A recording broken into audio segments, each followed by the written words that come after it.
Okay, so I moved this into, because I don't want it to just be like cutting off my like head a little bit. But okay, is that gonna sit there? Or is that gonna rock? I don't know. It might rock a little bit. We'll see. Huh. All right. Well, anyway, so I had to move it inside because obviously it's a little cold out there. It's rainy. Today is Sunday. Noe's got to go to the studio. She had to run to the studio real quick and um, take care of that stuff. Be sure to join the Discord. It's going to be down in the description box below. We have a party today. Let me fix this. I noticed in the video I posted today, it was all over the place. We have a party today at the studio, so she's got to take care of that and knock that part out, which is going to be pretty cool. We've been getting a lot of more activity in terms of parties and things like that. I think folks are just kind of tired of being stuck inside. So anyhow, I have a few questions that people have asked. And so there one I did a video already on that hasn't went up yet. It can go up, but it's actually up, but it's not live. I'll put it to you that way. But I'm going to touch on it a little bit, but some of the other questions as well. Someone asked the question, and it was in Discord, and they said if there was no problems at all, where would I live? If there was no roadblocks whatsoever, and you could just live someplace, and of course my answer is going to be Japan. So this is a video of several Ask HersNoeie that are questions, but they're not ones that take a deep dive, right? So yeah, it would be Japan. And I've said that many a time. Japan would definitely be number one. If I could move there now, I would absolutely do it. And it doesn't matter where in Japan. It can be in the tiniest of town to the biggest of city. I'm just basically fascinated by Japan. Just everything. So that would be that. If we're talking about the United States, it would definitely be here or Hawaii. Those would be the two locations that I would choose. The reason why San Diego is no longer really on the list anymore is because California is super expensive and there's a lot of people moving out of there, moving up here. So it's like, I don't want to do the opposite and move there. It's a great place, but it's like expensive. So I don't know. And having a business there is really, really difficult. So I don't think that I would actually go that route. Other person had a question of, hey Hirsch, are you the only pottery studio in Tacoma, Washington? No, we're not. Seattle has quite a few different pottery studios. There's one in particular that we really look up to. They're in Seattle, and it's a really nice place, really cool place, much, much bigger than what we are, much more successful than we are, right? But down here in Tacoma, in this area, you don't have as many. There's one place that we partner with called Spun, and they do all of our firing because we can't have a kiln in our location. So they have a kiln and they fire stuff for us, but they actually, you can make your own pottery there. So they have classes and things like that. So you can literally make dishes or whatever you want to do. And so you have that place, and that's kind of it. Right? There's another place, I think in Lakewood, that is a paint-it-yourself pottery studio like us. But literally, that's kind of it. And that's one of the reasons why I wanted to, in Tacoma that is, that's one of the reasons why I wanted to have a pottery studio, is because you just don't have a lot of that. You have a lot of independence. Noelle knows a guy named Fee, and he makes he's like an artist. He makes pottery that's very much like an art form, and he does all these different things. And so that's way different. You have a few people like that, obviously, here. But yeah, you have some that, do it just as a hobby. So they have their own kiln and they do different things. You have a lot of people like that. They're just artists. And I know quite a few. But as far as an actual studio, we're pretty much it in Tacoma as far as a paint-it-yourself pottery studio. Um, that is kind of what we do. As far as classes, there's a couple of places that offer that. And then, of course, in Lakewood, there's a pottery studio similar to what we do. And then outside of that, you have another famous place in Olympia. So, yeah, to answer that particular question.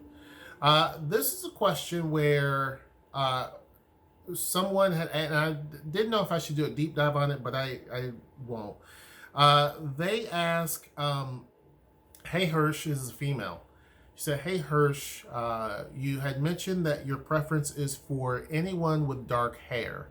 What about, and you had mentioned that you liked different types of people. What about white girls? Do you find them attractive? And if not, why? And what if they have not dark hair? Let's say they're blonde or a redhead.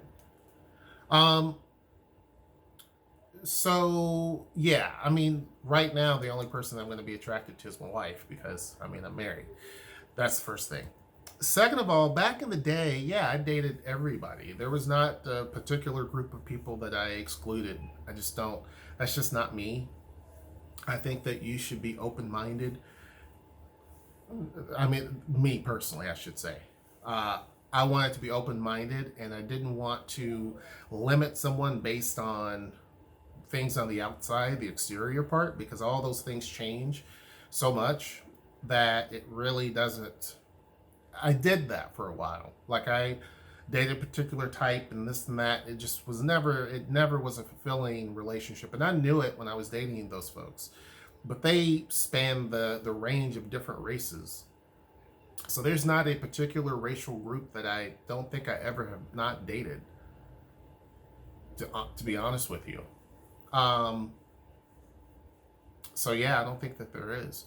So, but to answer your question, yes, I do find white women attractive, as I would, not all, definitely not all, but I do. And have I dated someone with red hair? I haven't, but I have dated someone who had blonde hair. So I'm not opposed to that. It's just that what captures my eye is black hair. It just does. So that instantly I'm going to pay attention to. Someone had a question of, they were talking about utility costs and things like this. It was one of the utility videos that because utilities are expensive here. And the person said that I didn't go into too many details about other types of utility costs like gas. I'm concerned because I want to move there. Explain, if you can, the cost of gas. Gas can be pretty expensive too here, obviously, but it depends, right?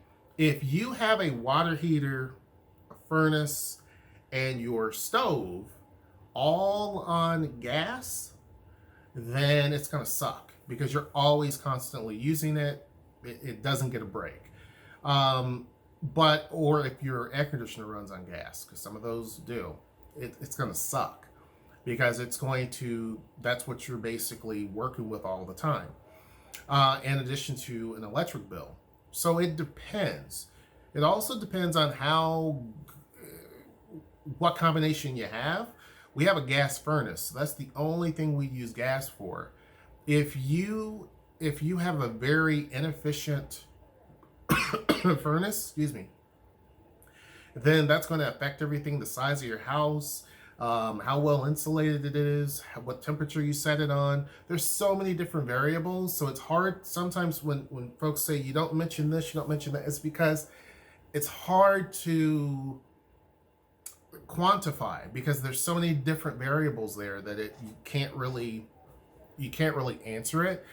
But it is something to definitely consider. Would I get a house where everything is gas? Probably not. Now, Noelle loves a gas stove, but yeah, it's just, to me here, given how expensive other utilities are, that's not something that I definitely want to have a bigger bill on, to be honest with you. So that's why I didn't really go into a lot of detail on gas, because it's going to change.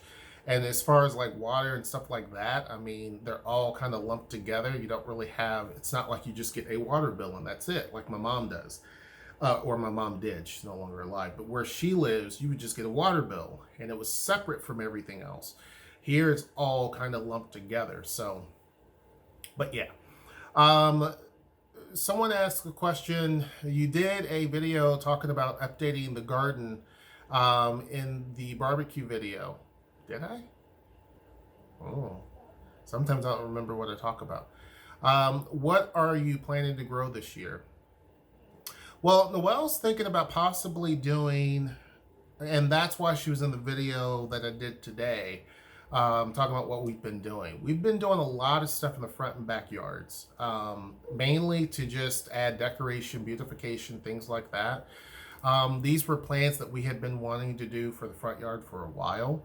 And then just finding the time to really do it. There's still stuff inside the house we need to do. There's other things going on that we need to pretty much, work with. So, she's probably on her channel. She may even do garden videos that go more in depth. The issue last year was I would do a video and record it and hold on to it. She would go do a video and it would be a live stream. So then it's like by the time my video uploaded, it was already out of date. It was outdated. So, excuse me.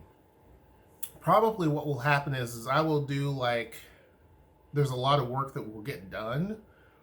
And then I would just do a video that kind of caps off all of that. And then she probably will do videos of what she's actually, hold on a second. Okay, sorry about that. When I get a studio call, it will come through the computer if I'm in here, and it will also come through my phone. So it's like, I'm like, I don't want the phone to trigger this off, and also don't want that to continue, but Noelle picked it up. Anyway, so she's probably going to do videos of things that she does in the garden as she goes, and then upload those to her channel. Because I think that's what she's going to try to do, is start taking over that a lot more, especially on Wednesdays, because that's when she has most of her free time. With me, I'm going to do just an overall general, cap of everything that kind of gets done. But when it comes to actual crops, we haven't really sat down and ironed that out, to be honest with you. Because so much attention has been placed on the front yard and really getting that going. With the backyard, I do know there's things that we want to do. Obviously, I want to try to grow pumpkins again and things like that because the kids love it. It's always super fun. So I definitely want to do that. Noelle always plants tomatoes. Our raspberries are always going to pretty much grow. We need to work on our blueberries because they're not doing so hot. The strawberries, where they have been, I don't think they're going to come back. The chickens have, and the video we did today, they were out. They sometimes get out. Only if Zoe, because the girls let the chickens out. If they don't close the door, the main door to that, then the chickens will just come on out. So that probably is what happened. But anyhow, the chickens got into that old bed, scratched up everything else, ate everything that was green because we let them out in the winter months. And so there's no more strawberries there. They have been trying to go into other parts of the garden. So the garden over here on this side of the house is pretty much, the strawberry patch is pretty much a done deal. I think it's probably done. Noelle did save a few in there because it got weeded really bad, a lot of weeds. But I think that they're completely gone. We do have strawberries in the greenhouse, and we have strawberries in another patch in an area that I saved. I saved the strawberries and moved them quickly. So we do have areas. So strawberries for sure. Things like cilantro and herbs and our tea garden will come back. All of those particular types of things, without question. Without question, we will have those. But aside from the tomatoes that she grows and things like that, I don't know. We are looking into growing corn in a different area. We might go back to trying to do potatoes in a bucket, 5-gallon bucket, because that was actually successful. I don't know why we didn't do it last year. But yeah, I got a lot of work to do in terms of moving this soil. What I may do is fill in all of those buckets that she usually would use for potatoes, fill those in with dirt, which you only put a certain amount in there anyway, and then you keep adding as you go. But fill that with dirt to knock some of that dirt out. Take the rest of the dirt and put it into the garden itself. So that's probably what I'm going to do, because I don't want to waste all of that good soil. Noelle says it's got a lot of beans in it, but those beans are dead at this point. They're not going to germinate, because we grew the Three Sisters system where you had beans, squash, and corn. So what we're going to probably do, or what I'm going to do, is just move all that dirt over, and then move the table finally over to this side, and then it'd be closer to the grill and all of that. So there's a few things I need to do that's going to carry over to next year. There's still things I haven't done since the first time we moved here. I started on the fire pit and having a whole paved area, and then I got tired and forgot about it. So part of it's paved, part of it's not. And then every year I say I'm going to work on it, and I never do. So hopefully I can actually get started on that and get that done. And just move the fire pit temporarily to another pad that I actually did complete, which was the old grill area. So there's a ton of stuff. There's a ton of stuff that I have to do also, as well as, like just different things, working and different things. So yeah, that's kind of what we're up to. I'm going to answer one final one. Someone said, in your relationship, this black guy, in your relationship, how do you get, hold on. In your relationship, how is it that you're able to get along so well with your spouse? I would love to have an Asian partner one day too. I just wanted to know, how are you able to mind the cultural gap? Well, very good question. What I find interesting is when you have two different races of people who are pretty much either born and raised in the U.S. or live most of their life in the U.S., if they're two different races, people think they're two different cultures. And that's just not true. We are the American culture. You know what I mean? Like, a white family and a black family pretty much do kind of the same things. There may be a little different things here and there, but generally observe the same holidays, have some of the same traditions. There may be a couple of different things that are different, but generally it's all the same. We kind of understand the whole banking system and, jobs, and we're the same culture. But what I think what you're trying to say is, how do you understand each other and whatever diversity that you have to deal with, or adversity that you have to deal with, and how do you make that work? To me, again, it goes back to a video I did a long time ago talking about work on yourself. It's not about the other person. And I think that that's one of the things that is very important, that when you're younger, in your 20s and even 30s, and some even later than that, you may not quite understand, right? Not everybody, but I'm saying that there's a good chunk of people that you have to work on a better you. If you don't work on a better you, most things are not going to be successful for you. It may look like it will, but it won't. And I've learned to really work on my own shortcomings and what I needed to work on as Herschel. And that was, to have more confidence and to definitely be a lot more passionate, and to be patient, which is still hard for me. There's a lot of things that I really and truly have to work on in terms of just me, and just anger, and anger is a normal, natural thing to have, but use it to something that is beneficial. Use it in a good way. Use it in a responsible way. Do good with it, not bad. Which I never was somebody that was like in trouble or nothing, but like, just make sure that you be the best you that you can be. That's the first thing. Once you figure yourself out, then it's easier to be receptive to someone else. And I think that Um, I think Noelle would agree with that, right? I think she would agree with that. Now it's not like we even try at it. I'm not saying that we are the perfect relationship. I just did a video talking about Noelle blaming me for when she does something silly. You know what I mean? Like, we're not perfect.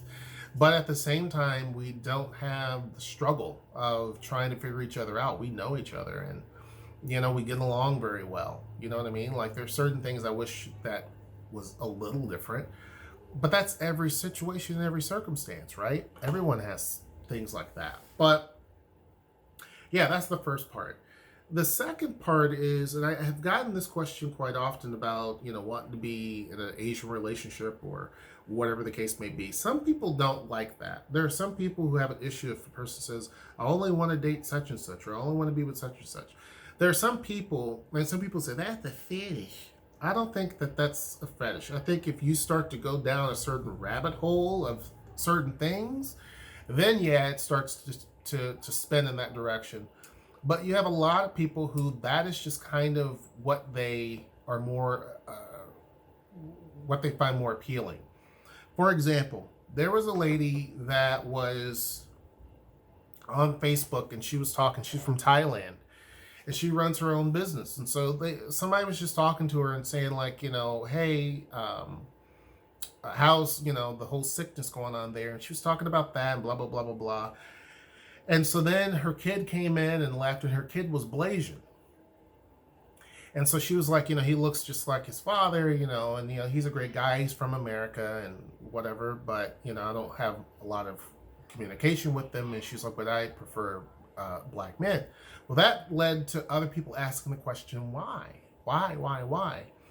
And she said, I was never really attracted to men from her own country. So she wasn't really attracted to a lot of Thai guys. Never found much of an issue, but wasn't really attracted to a lot of Thai guys. And she often sees a lot of white visitors to Thailand, and there's been that stereotype. And so she just never really, she kept to herself. When she found the guy that is her child's father, when he came there, they hung out or whatever. They met. I don't know how they met, but they met. They hung out for a bit. He was there for a little bit of time, and she ended up pregnant, right? So I don't even know if he even knows that he has a kid or not. I don't know. I mean, I didn't even ask questions. I'm just sitting there just looking at what's going on, and I'm always looking to invest in places and different businesses, right? So somebody asked, like, why is it that you only are into black men? And so then she mentioned that because she's not that attracted to a lot of Thai guys, there's some that she's a bigger woman. She's taller than average. She's a little bit thicker than average. Her hair, even though she's full Thai, it has more of a black person's texture, actually. So a lot of the Thai guys aren't into that. So that it's always been a hard thing for her to have a relationship. She had her kid later in life because of that. Like, no one really into her. She's afraid of a fetish situation with white guys. And so she felt like it wouldn't be that way with black guys, which that's not necessarily true because anybody can, feel that way. But that was just kind of her thing. And so then as she dated him, she was like, oh, I didn't even think about black dudes. And so that has been her whole preference ever since, right? So she doesn't pay attention. She's not alone. I know a lot of women that are like that, right? I know a lot of women who've never even met one black dude, but yet that's all that they want to date. So they're still like waiting, honestly, right? And there's some that feel that way about white dudes or whatever. So I don't think that there's necessarily a problem with a person saying this is the only type of person that I would want to date, because there's some people that only want to date a skinny girl, right? Or they only want to date a girl with a big butt. Now, is that a butt fetish? Sure. Or they only want to date a guy that's only 6'5", or he's got to be at least 6 foot something, right? It's a preference. It's a preference. Is it shallow? Maybe you can argue, but it's a preference. I don't think that's necessarily a problem. It becomes a problem when people start to use stereotypical analogies to things and say, well, I only date this particular type of people because of this, and this. That's what I heard. Then that's when it becomes an issue. Or, you know, the stereotypical views. That's when that becomes problematic. But yeah, so anyhow, I can go on and on. There's other questions, but I'm not going to get to them because the video is already 25 minutes. And sometimes I go off on a tangent, which happens often. So make sure you join the Discord down in the description box below. Make sure you like, share, subscribe, comment. If you have a question, put it in Discord. That'd be great. If you have questions, you can put them on YouTube too. But sometimes I may not check them. I may not find it until it's too late. But anyhow, until next time, I will see you. Take care.